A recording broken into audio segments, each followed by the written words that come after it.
Welcome to the Slop Farm. Enjoy the video. You begin by creating a focused gaming environment. Open Settings and select Focus, then tap Plus to make a gaming focus. Choose whether calls are allowed, such as favorites versus no one, and decide if repeated calls should break through. Once done, set silence to always so banners and lock screen alerts are hidden while you play. Make sure to enable schedule or turn the focus on manually. This starts blocking notifications without altering other system settings, so you can jump into gameplay immediately. Next, tailor the gaming focus so only essential interruptions come through. Tap people and add specific contacts if you want calls or messages to get through, or leave it empty to block everyone.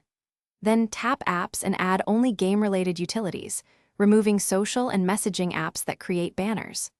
Once done, adjust home screen and lock screen, hide notification badges, and dim the lock screen to prevent visual distractions. These steps reduce both sound and visual interruptions, so your session stays immersive and finish by making activation effortless.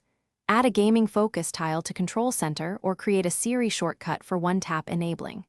Then test. Have someone send a message so you can verify banners, sounds, and vibrations are silenced while the focus is active. If you still see notifications, reboot your iPhone, inspect each app's notification settings, and ensure no contact or app exceptions are enabled. Make sure focus sync is correct across devices. Once fixed, your gaming sessions will stay clean and distraction-free. Thanks for watching. Consider subscribing if we helped you today.